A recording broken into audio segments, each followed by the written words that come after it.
share button.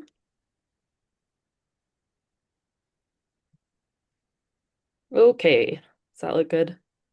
Yes, perfect. Okay, well, I'll just hop right into it. So, my name is Lauren. I am a nurse in the neurocritical care unit at the U, but I originally moved out here to be a ski patroller at Brighton in 2008. I still am around a little bit, but today I'm just going to talk about skiing in adverse conditions, how we can prepare for that, and what we can do while we're waiting for ski patrol to get there. So, sorry, let me move this. Okay, so for trauma activations, there's a couple of different ways that patients can be categorized. So at the U, you can be given a category one, two, or three for your trauma designation. There has to be a significant trauma mechanism, and the rest of it just kind of accounts for your vitals, GCS, the injuries that we know about or that we're assuming are there.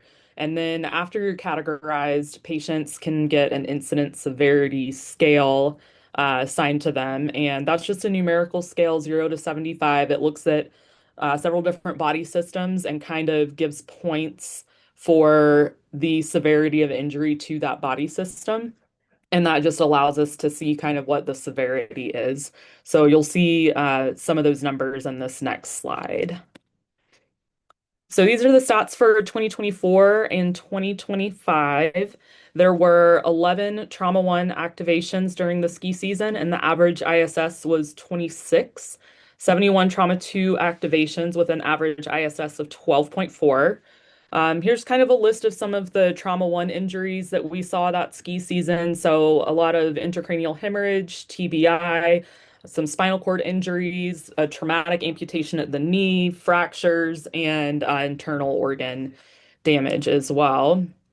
And then these are the stats so far for this year.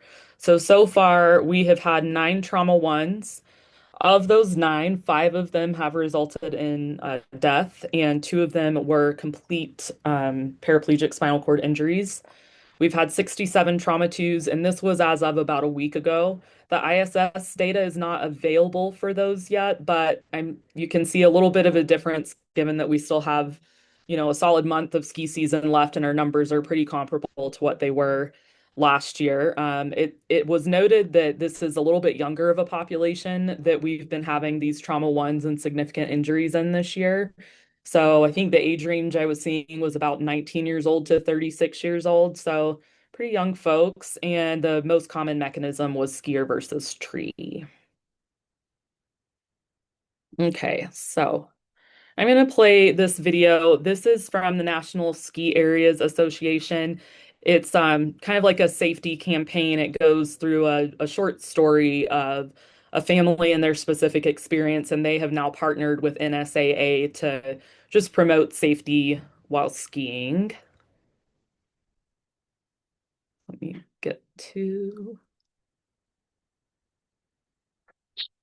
I've seen that. Is that showing up on everybody's screen or no? No, is it a video? Yes, I think I have to Well, share we could something hear it different. for a second. So I Okay. wonder if it's just opening on another one of your screens. There we go. Maybe this will do it. Is that Yeah, there you showing up go. now? Yep. Okay, Uh-huh. perfect. Nice. Our life will forever be divided into two sections. Our life before the accident and now our life after the accident.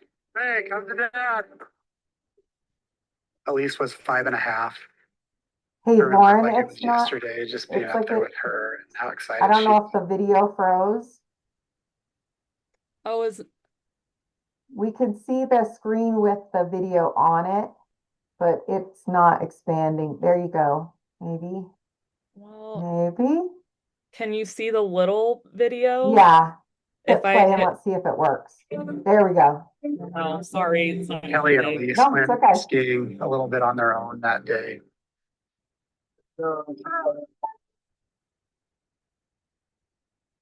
Elise and I went off, started down the mountain together, and that's all I remember from that day.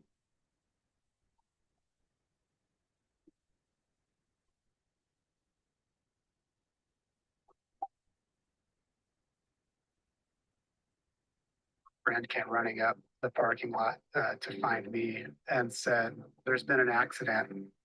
There are three down. Only one hasn't closed." We went down the mountain to the hospital. The doctor came in. They said that Kelly was stable, but that Elise hadn't made it.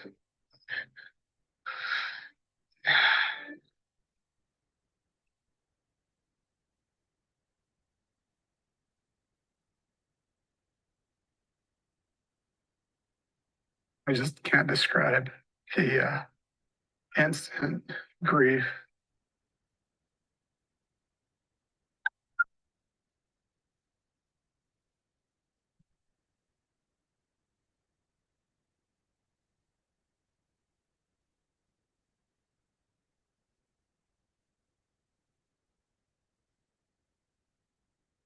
Took a while to sink in that Elise was gone.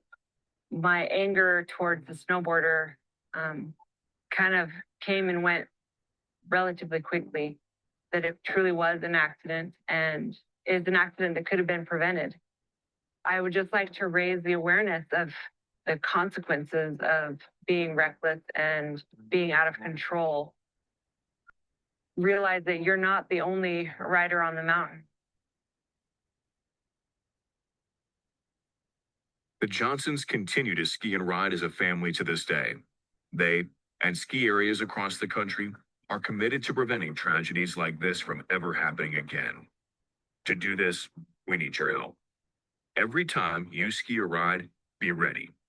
Be ready to slow down or avoid objects or other people at any time. Next, stay alert. Stay alert to what's going on around you, especially other skiers and riders. And lastly, plan ahead. Ease up at blind spots, check uphill when merging onto trails, and give others plenty of room when passing. Doing these three things every run will help you and others to ride another day.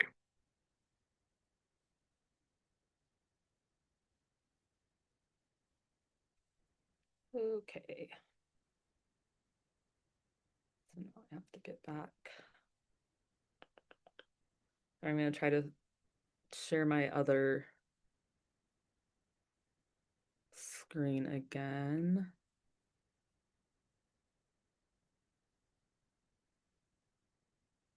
Is it still showing the internet page?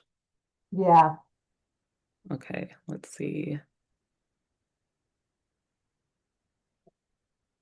Now are we good? there you go. You're back to your PowerPoint. Okay, perfect. So I know that's a really depressing video, but we have to watch it every year as a reminder to kind of be safe. And if you're out skiing very much, it's probable that you'll see this exact picture somewhere on a ski hill. It's pretty widely distributed in the US. So just kind of a reminder to start off with injury prevention of just self-awareness and what's going on around you. So we'll get into adverse conditions. These are a couple that I have listed. So just the normal stuff you'd think about, weather, adverse weather, ice, wind, snow, anything that would cause low visibility. And then you've got your heavy crowds. Skiing has become a lot more popular, skiing and snowboarding over the years. And so now you really, battle the crowds a lot. There's always a risk for avalanche exposure or being in debris. And then this last one, I added road rage. I don't know how many of you ski in the Big Cottonwood and Little Cottonwood area, but the traffic these days, it is next to impossible to get up this canyon. And if you think about everybody struggling to get up at that same hour and they're already angry because they've been stuck in traffic, and now they're mad because they can't find parking, and now the lift line is long. And we've kind of seen this, shift in mood essentially on the mountain because people have started their days with this kind of, unpredictable thing where they were hoping they would just get to drive right up and be good to go. So a little bit of attitude shift there. And so I guess just emotionally charged situations is now something we have to look for too. And then for this part, so the injuries, I kind of tried to say just a couple of the adverse conditions and what we would see. So ice, which unfortunately we've had a lot of this season. We'd see a lot more high speed stuff, kind of slide for life. So if if you fall, you are just gonna go and go and go until you eventually stop. A lot more, since it is high speed, high impact traumas. And with the high impact traumas, you'll see a lot of fractures or, polytrauma injuries. And then deep snow. So when we see people getting kind of stuck in deep snow, we think of either, upside down in a tree well or a twisting force where part of your body continues on and the rest doesn't. So you'll see a lot of ligament damage. And then with crowds, you're kind of constantly battling moving obstacles. And so you could see any number of things depending on if you're, trying to kind of slam on your brakes and then you fall over or you collide with another rider. And then with the avalanche debris, just kind of unpredictable terrain. Kind of once everything settles, it can settle in various forms where there's some hard chunks and some softer areas, and so then you're not really as prepared for what you're going to ski over.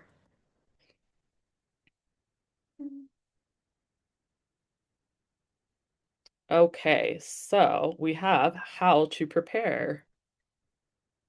So before you go up, you want to check your mountain specific weather. Maybe it's beautiful down here and really crummy up at the mountain, so always good to check. Make sure that you have the appropriate clothing on. If it's going to be really cold, just wear all the things to prevent yourself from um, any cold injury exposure. And then if you're planning on going out of area at all, you'd want to really look into your avalanche forecast and make sure you're familiar with the terrain that you're going to be on. And then the altitude sickness I leave here more for if you have your friends coming up from Florida and just, they're maybe not used to that shift in altitude, to be mindful to watch them for any signs of altitude sickness. And then we have, so first kind of thing one, know your terrain. I So terrain park, different areas run their terrain parks differently. Some of them require you to take a little class to be able to go in certain areas of the terrain park. But if you're going to ride in a terrain park, we always recommend that you check the features before you ride them and keep in mind that, maybe it looked really great in the morning and it has changed a little bit throughout the day, but just be kind of aware of what you're going to see and the different features that you're riding. And then a lot of the resorts have kind of what has previously been referred to as side country, but just a friendly reminder that anything out of area, even if you want to call it side country, is still considered back country, and you need to be prepared to meet that kind of terrain and danger in those areas. You want to know your slope difficulty. So where are you on the mountain? Is it an easy slope? Is it a, double black diamond? Natural hazards, especially after a storm. There's cliff bands, all of that, and it didn't move. It's just, hiding under a bunch of snow. Tree wells, as I mentioned, over the last couple of years, when we've had larger snow seasons, we have seen a few fatalities from upside down in tree wells, individuals skiing alone. You want to check for blind spots. So if you're anywhere on the mountain where you can't see the rest of the slope above you or below you, that means you're probably in a blind spot. And if you're stopping there, you're at risk of getting hit. And then pay attention to your trail signs, banners, rope lines, gates. All of that's going to give you some kind of good information on where you are. If there's any closures, any kind of unmarked obstacles, we should have trails merge signs. So then you can be mindful that to look uphill before you merge into an oncoming trail. And then I have an infrequently seen natural hazard, Mr. Moose in the trees at the ski resort over here. So animals and wildlife is also a hazard. Okay, next is know your limits. So you want to ski within the ability of the most beginner person in your group. We don't want to take them down something they're not ready for because then we're putting them at risk. Or just make a plan to split up and meet back later. If you're starting to feel tired, fatigue is certainly something that can impact how well you're riding. And so you want to take breaks if you're starting to feel that. Maybe give your muscles a second to warm up before you go back out. And then fuel appropriately. So some water, some food, and then just to not ride impaired. So no drugs, alcohol. For our safety stuff, I have helmet. So You want to, check your helmet, make sure that it's the appropriate helmet with the rating for whatever sport you're doing and appropriate gear. So by that, I mean that your actual equipment is working appropriately. You have the right sized boots, they actually fit into your skis. All of your gear is functioning properly. And then partner rescue equipment. So that would, be anything if you're considering going out of area, all of that equipment. It's always nice to have a plan. Ideally, you'd be skiing with some friends so that you have somebody a little closer accountable for you and just have a plan. If we get separated, we're meeting here at this time. But if you are going up by yourself, then just making sure someone knows, hey, I'm, going to go ski at Snowbird today. I should be home around 3. And that way, people have a kind of starting point to look for you if you're being missed somewhere. And another safety thing is how to get in touch with Ski Patrol. Several times a year, you'll have somebody, 911 will call in and say, hey, someone's called 911 and they're saying there's an injury. And then it's kind of this big game of telephone. And obviously, the 911 operators, are not necessarily well versed with the ski areas. And so they don't, can't really relay a great description of the incident or the location. So it kind of just puts a little bit of a delay in things. Okay, this slide is probably really difficult to read, but this is the inside of my helmet. I just wanted to show you that if you're not really sure what your helmet is for or the maintenance, you just can peel up the inside lining, and that is right there on the inside lining. So it says that this helmet is for non-motorized snow sports. It has cleaning and storage instructions, and then for damage and replacement, just that if there's been any impact, that we just go ahead and replace it. So all of that information should be available for you on any helmet that you have. And if you have questions, you can always reach out to the manufacturer and make sure that you're set up with the right equipment. Okay, we'll do a very, very brief amount on kind of out of area stuff, avalanche awareness and backcountry preparedness. So the equipment that you would need if you were considering going out of area are a beacon, shovel, probe, and buddy. If you're missing any one of these things, you're kind of not able to close the circle on all of the things that you need to safely extricate someone if they are caught in an avalanche. And then with your group, everybody should be on the same page that it only takes one person to say no. So if you have a group of a million people and there's one person that's not comfortable with it, then we say, all right, we've got to find a different spot. Um, and then kind of the last piece in that is that if it's just a couple of you out there, then you could be the only person that can save your partner. I think that's kind of a really heavy thing to think about. So I kind of encourage people to think about what their skill level is. And if your, favorite person on the face of the planet was caught in an avalanche, would you want someone with your skill level to be the person trying to rescue them? And just, set that expectation for yourself because you would want somebody else to set that for your person. As far as knowledge, you want to know how to use your equipment. There are a lot of classes offered. I'll direct people to the Utah Avalanche Center website. They have a lot of information on classes, avalanche safety, all of that. And then several resorts actually have beacon parks. And so if you wanted to practice with some of your equipment, that's an option. And then if you have all of your stuff, you know your things, you want to go out of area, you're always willing to check in a Top Shack with Ski Patrol and just touch base and see if there's anything extra you need to know. And then once you have figured out where it is that you plan on going, you can check the Utah Avalanche Center site for recent activity. They have a whole tab on that. And you can see if there's been a lot of activity in the area you're going, kind of what it's looked like, and maybe your plans need to change at that point. Okay, these are some examples I tried to pull up. So this is the Brighton Resort app. So this is the first to the furthest left is the main screen. If you scroll all the way down to the bottom on this page, you'll see that little emergency button.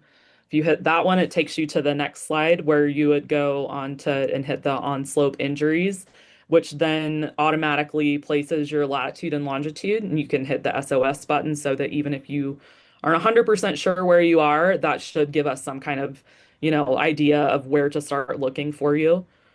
and then just one other kind of mountain app. So this is the Jackson Hole mountain app. This is the main page here. And then you see the patrol button in the top. If you hit that, it takes you to the screen on the right. Again, latitude, longitude, and an area to call the patrol directly. Okay, so now we have what to do before patrol arrives. So the first thing we're kind of always taught in EMS and obviously in the hospital and other situations is how safe is our scene. So before we try to go help someone, we want to make sure it's safe to approach the patient because we don't need more than one patient. So if it's safe to approach, you want to look and see is your patient in a spot where, life-saving measures could be performed. And if they're not, then you can emergently move them to a location where you could provide that emergency care. And then the other thing with scene safety is if you've got extra people to post a guard uphill, you could very easily be in a blind spot and you'd want to send somebody uphill a good ways to kind of encourage people to slow down, wave their arms around, make sure that people are aware there's something downhill. You can do the crossed skis or whatever you can to help kind of block off the area. What usually see on the mountain is that if somebody does get injured, it's a really neat community and a lot of bystanders are kind of really ready to help. And so it would probably be pretty likely that you'd be able to find a couple of people that you could put kind of uphill to wave people down.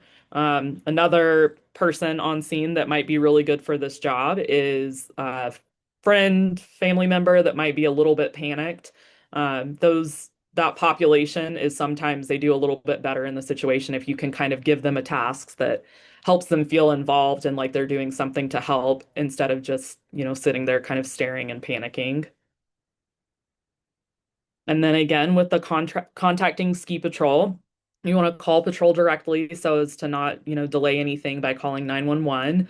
Try to give the best description you can of your location. If you don't know exactly where you are, try to kind of describe what you see, what lift you got off of, what direction you headed.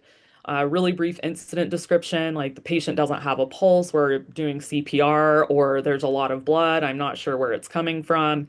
And that will kind of tell the patrol what types of resources they might need so that ideally the first people that show up on scene are, a little more prepared with maybe an AED or some extra equipment for controlling bleeding, stuff like that, so they can kind of get the ball rolling with emergency care. And then for some of the first aid suggestions, CPR, we all know how to do CPR, so that would be a great place to start if the patient needs that. Spinal immobilization, if you have any concerns about spinal injury, you're going to want to obviously avoid doing a ton of movement unless there is that emergency need to maybe you need to pull them out of a tree well to do CPR or something like that. Not sure how many people have taken the Stop the Bleed program, but that's a really great program. And then we know that just direct pressure onto a big bleed will be helpful in helping stop that flow. And then again, the request help from bystanders. And then if you have even more free time and you're still waiting, a couple of other things that are helpful are to create kind of a platform for patrol to perform first aid and also to bring the toboggan in.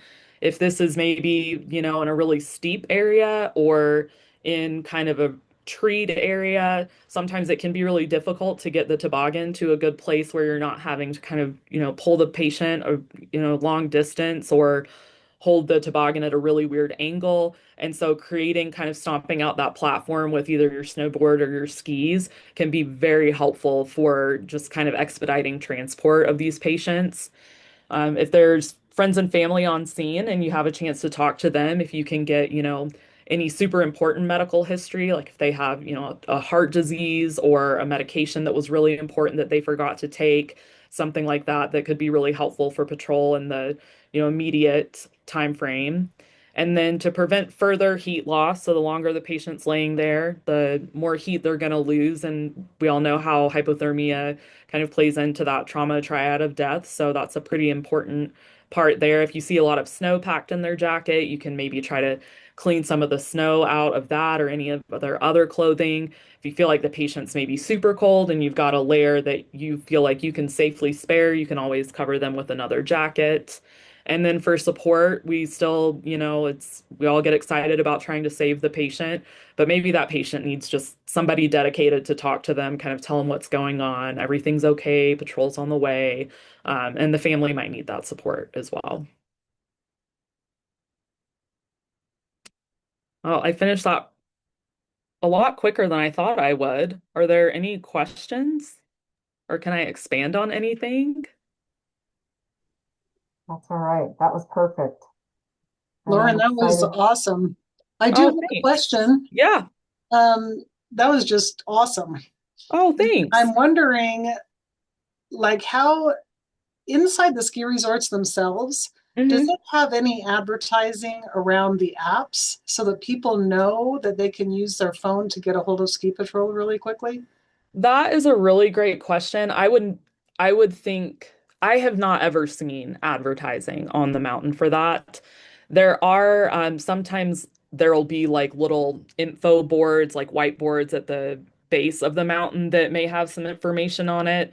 And then, especially at a smaller mountain, you can kind of easily get to like a lift operator or, somebody in maybe the restaurant or something and say, "Hey, I saw this person crash. I think they're hurt. What do I do?" And then most of that staff has radios where they can call up to patrol and let them know.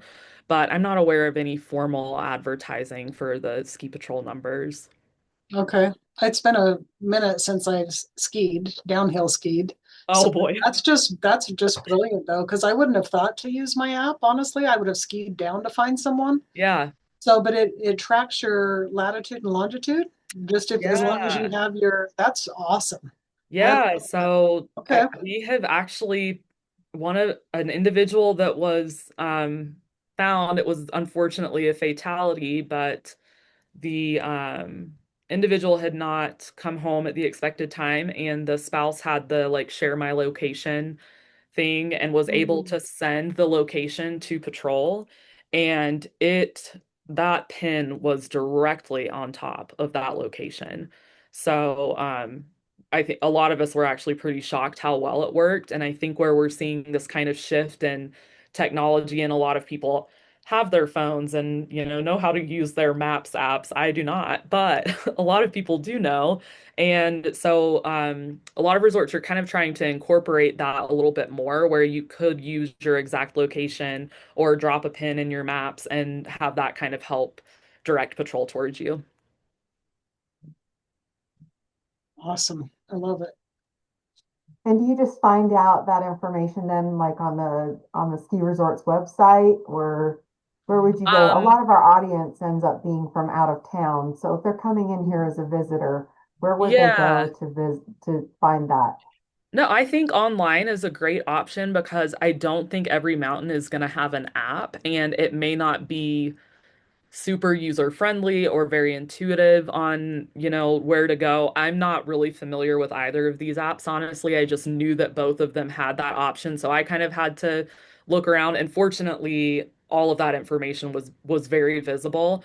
But starting online for sure is an excellent way, and at the very least, you could get the mountain's contact info. And so then you're still kind of contacting somebody at the resort to let them know. Even if you're just calling the main office number, those people have radios as well. And so it can, get that information out to patrol a lot faster. And Lauren, I have one other question. In your Sure. experience, are you finding that these are more single injuries, or are they people out of control that are hitting other skiers? Or are they Mm, just single people hitting a tree or something? so I think a lot of those traumas that were mentioned for these season stats, I would imagine are probably just out of control skier versus tree. I think it also depends on what resort you're coming from and how heavily treated those areas are. If you're skiing, I feel like a lot of our runs are pretty wide open, and if you hit a tree, you were either in the trees or out of control and just kind of veered off path. I don't really find that it doesn't seem like a ton of people ski alone. I feel like a lot of people go up there with their friends.